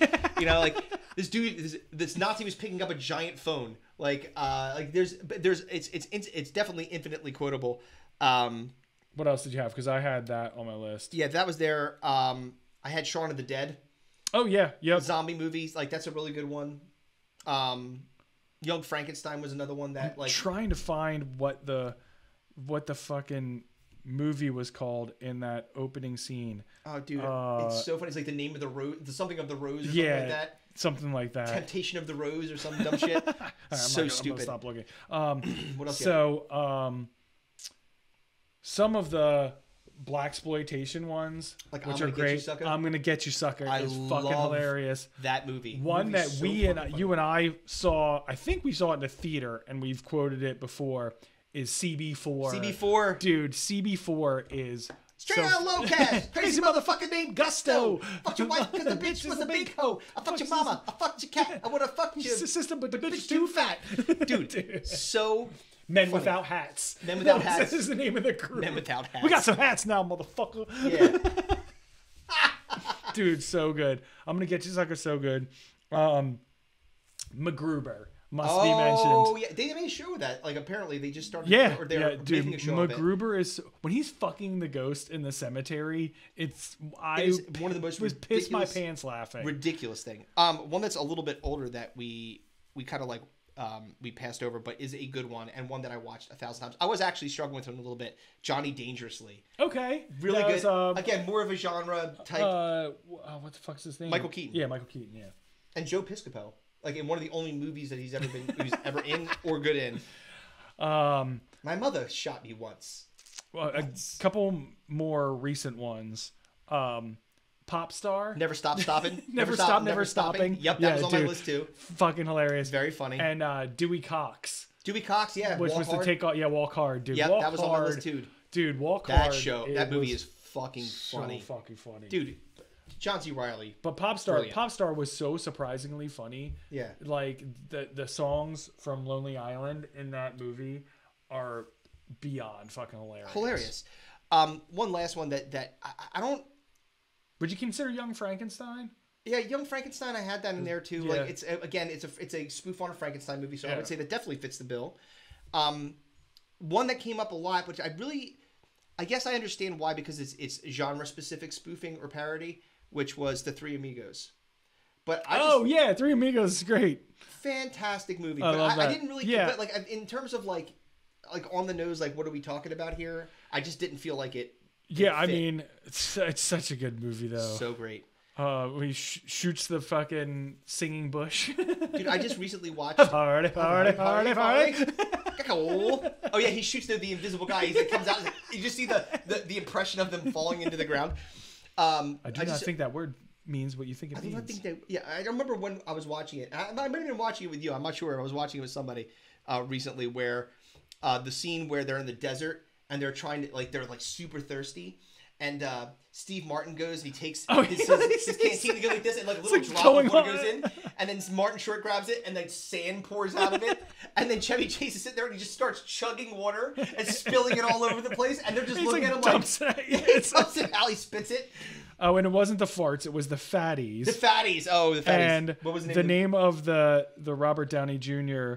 one with Tobey Maguire was? Hold on. Come on. Hold on. I'm like going through the fucking trailer right now. We're getting there. The fatties. I forgot about that. Yeah. Oh, come on. Jack Black was hooked on heroin. Oh yeah. Oh, dude, that movie's really funny. That movie is really funny. I haven't seen it. What the fuck, man? It doesn't matter what you think. Satan's Alley. Yeah, we know what Satan's Alley is. Fuck. All right. Well. Yeah. Villanova tipping off in 20 fucking minutes. So we're gonna wrap this thing up. Yeah. Thank you all. We love you. Have a lovely Stinko de Mayo coming soon. It's coming. Get ready for your brackets, baby. Get your 80s. Get your fucking 80s fucking haircut. Your mullet. Start talking to some old motherfuckers like us. They'll help you. All right, y'all. Bye. Peace.